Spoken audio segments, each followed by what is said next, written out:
It's Monday, August 28th. It's 8 o'clock in the morning, and just moving the cows to the last cell of this first row, this first section of the rotation that started on Friday, the 25th. There's my dogs taking shelter.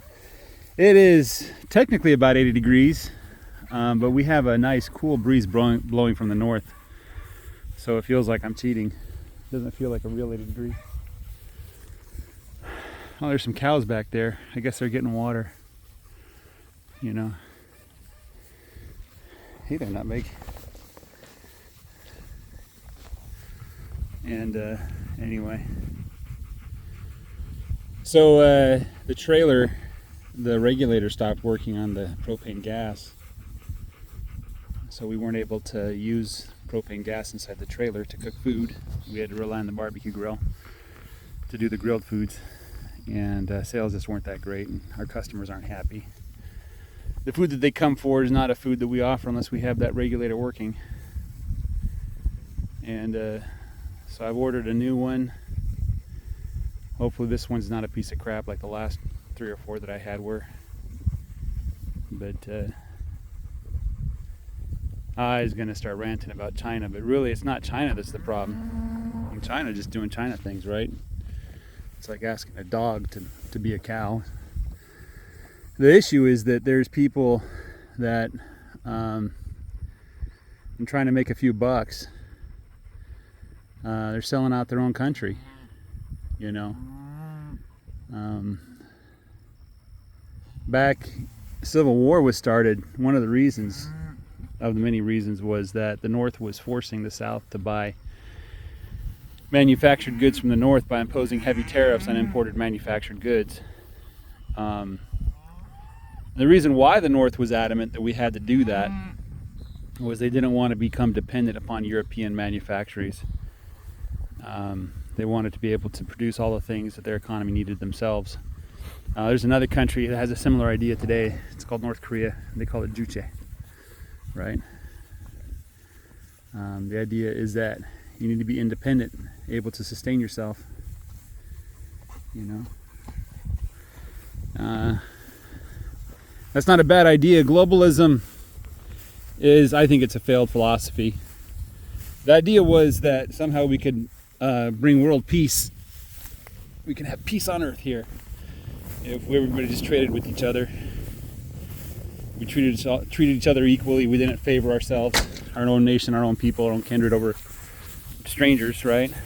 Well, that's a bust. The reason why it's a bust is because it can be corrupted, just like everything else. And we live in a world that's fallen, where corruption is everywhere. There are people who are bad actors. You can't trust your own self. You can't trust your family. You can't trust your neighbors to not take advantage of you.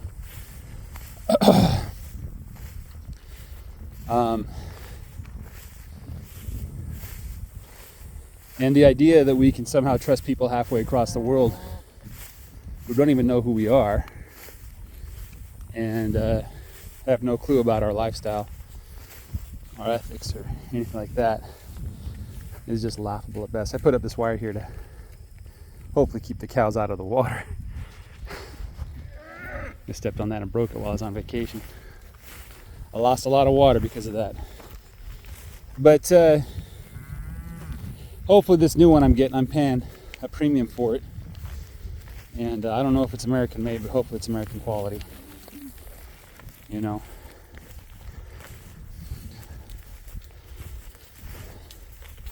My dad, he was in after Vietnam, or during Vietnam, he was in Europe serving in the military, and he'd always laugh at the phrase German engineering because he saw what the Germans were doing in the 60s and 70s. He didn't want any part of that. Here's another kind of funny story. I don't know how true this is, but somebody asked people that aren't American, that fought by Americans in wars, They said, what are they like? How are the Americans different than everybody else? And the most common answer was Americans show up. They don't have a plan. They don't make plans. They just fight. So our military doctrine is independence, allowing troops to make their own decisions about what to do and when to do it. And apparently other countries don't like that. It's too much chaos. So somebody once commented, I got another water thing here I got to protect. If America devolves, if the government goes away for whatever reason, aren't we just going to have chaos in the streets? And, for a long time I used to think that too, that, hey, you have to tell people what to do, and you have to beat them over the head with a stick if they don't do what you want. Otherwise, they won't do the right thing, But I realized later in life that that's not true for Americans. And I'm speaking specifically for Americans who are descended from the Anglo-Saxon political philosophy. They might call it Locke, John Locke's philosophy. We have a couple unique traditions in our American society that just don't exist in other societies. And if they do exist, they don't exist at the same degree of magnitude. So what would happen if America devolved, if the government just disappeared one day? Instantly, we'd probably form militias. And we'd appoint captains and colonels and generals. We just self-appoint. And we might call on people who were have military experience, but that's not necessary. The militia would establish militia law, martial law. It means judge, jury, executioner, the street cops, everything is done by the militia. So if there's a problem the community has, like let's say they don't have water or they don't have electricity, the militia would get it done, right? And the way they do that is the leader would tell people to do something and they'd go and do it, right? So each area of the United States, provided there's enough of the Anglo-Saxon tradition still alive, would almost instantly form militias with their own command structure. And they would, this isn't good. I don't know what to do with all this wire. I have a shop now. Anyway, and then the next thing that would happen is, why am I ranting on this? Anyway, the next thing that would happen is the militia would probably, once they got order established, all the critical needs are met, and it's time for people to go back home. They'd probably hold elections. And the first election would be to elect a parliament. And what that is it's a governing body with absolute power, with delegates elected by the people. And so the militia would hold elections, administer elections so the people could elect members of parliament. And the members of parliament would meet probably at the state level.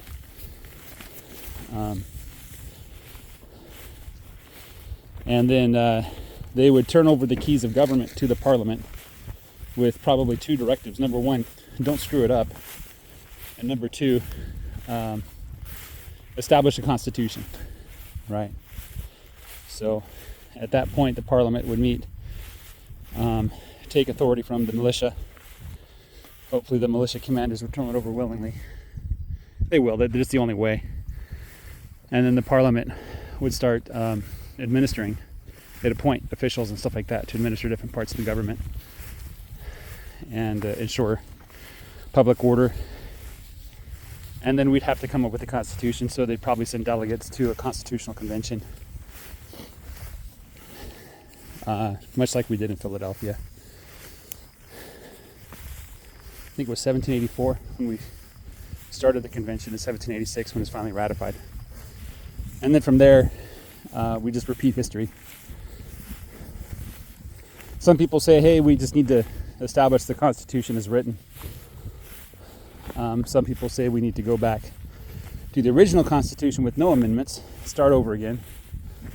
I'm of the opinion that we've had a good run with this Constitution, but it's fairly obvious that we didn't put sufficient control to limit government, and we need a self-destruct clause of the Constitution where if the government does certain things, then it instantly implodes, you know. Now, the founders had a great idea, and I think the vast majority of Americans have no idea what that idea was. The founding fathers had no love for any form of government. They hated them all. They were all despicable. They hated having a single person in charge of everything. They hated having a group of unelected and unaccountable people running everything. They hated the idea of having an elected body running everything. And they hated the idea of the people running everything. All of those forms of government are terrible in their own way. And so the founding fathers, they decided to adopt all of the above in such a way that only the best part of those things would be allowed to act, and the worst part would be held in check, in control. And that's a system of checks and balances. And people get it wrong. It's not about the president or the Senate or the states. It's about the president in general, the Senate in general, and the states in general. And the idea was that when it came to violations of our fundamental rights, that the government would find it impossible to agree. But when it came to protecting those fundamental rights, that the government could do nothing but agree. To give an example, the president has no power whatsoever to declare war, according to the Constitution. Now, I know the War Powers Act and blah, blah, blah, which should be thrown out as unconstitutional, because it's quite clear what the Constitution says about war.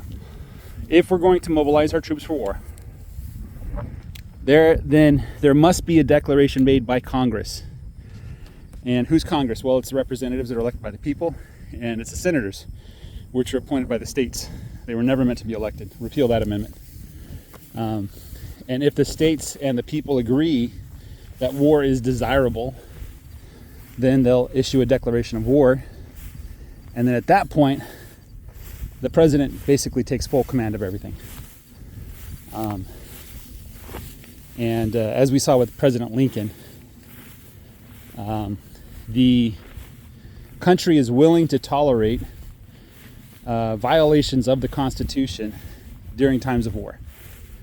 And so President Lincoln did things like suspend habeas corpus,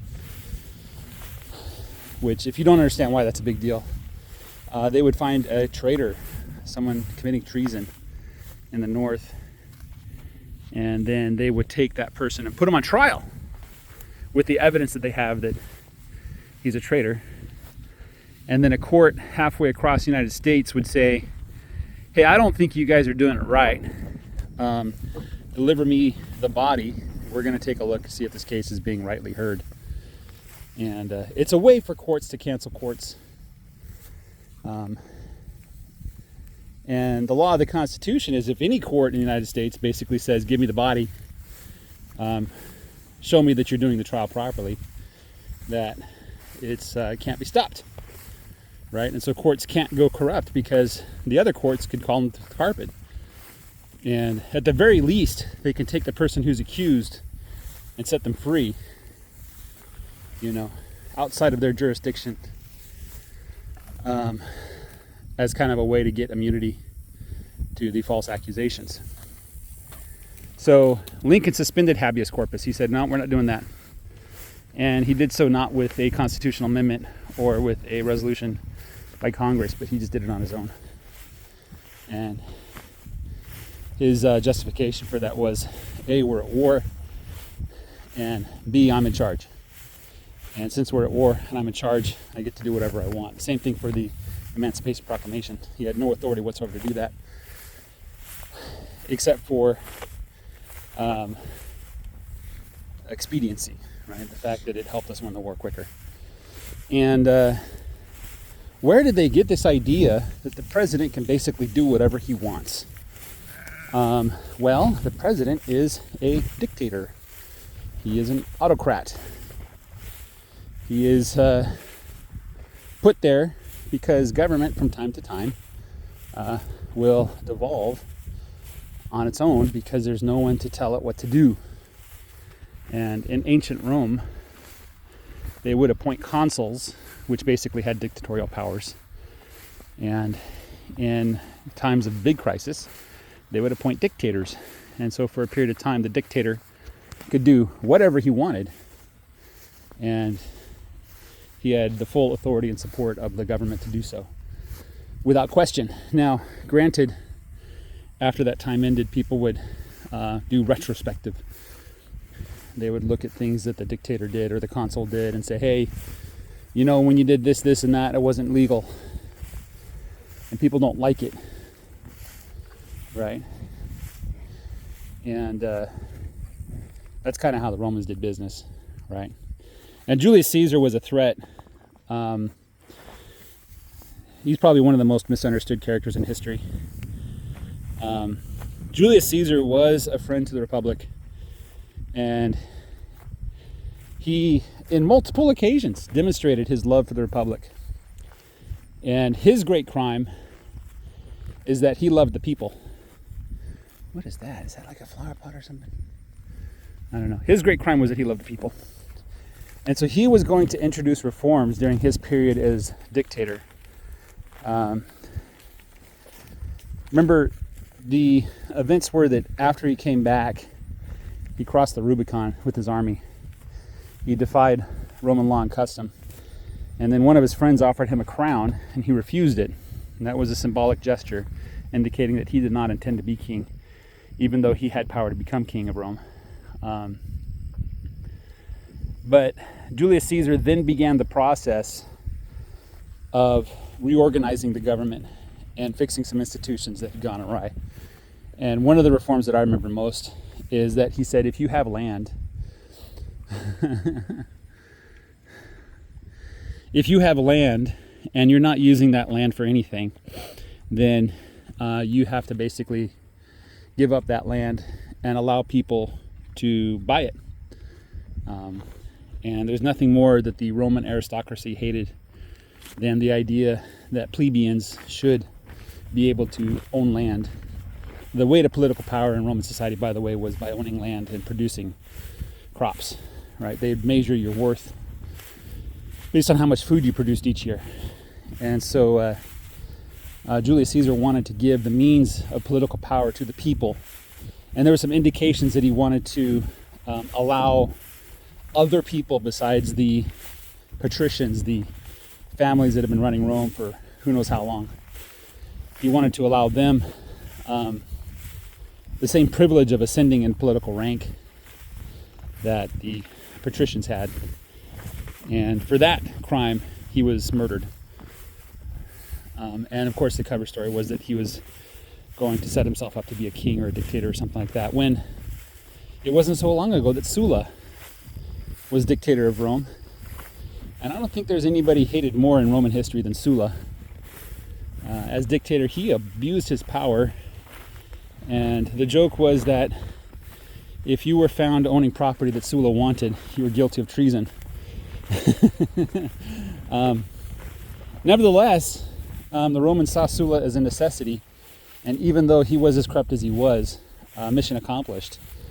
Because after Sulla, there was a long period of peace in the Roman city there. So anyway, that's a long rant.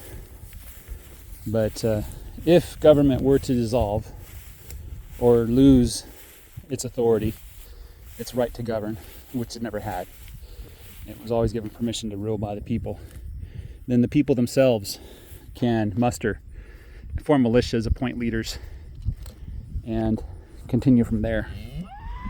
And the idea that a republic such as ours has to be bound to the laws or the Constitution, especially when those laws and Constitution have been misinterpreted or misapplied, is ridiculous. So the laws don't come from God directly. They come from people. And sometimes people get it wrong. And so the people have the right to change those laws. And the government can't stop the people from doing that. Government exists at the whim of the people. That's an important principle to remember. So, anyway, I hate doing these rants. I really do. But sometimes I feel like it's got to be said. Nobody's saying it out there. And the people who are talking, who are being heard, they're not real. They're all fake. Most of them don't even understand our traditions and our culture. And so they come to America and they try to tell us how we're supposed to behave. And they don't even understand why we are the way we are. And to me, that's grossly offensive. You know. So if you're not Anglo-Saxon, if you're not American, if you haven't been born and raised here, you probably don't deserve a seat at the table to determine the future. And I've noticed, I'm sure lots of other people have noticed, that there's a lot of people inhabiting leadership positions of authority, not just in our government, but in our economy, who were not born here and who have no interest in American ideals and liberty and philosophy, and instead want their own. And I find that grossly offensive. I just, if you want to run your country the way you want to run it, that's fine. It's your country. But this is our country, and we should be free to run it the way we think it should be run. So, that's my opinion. I think this dog agrees too. What do you think? All right, you guys have a great day. Bye-bye.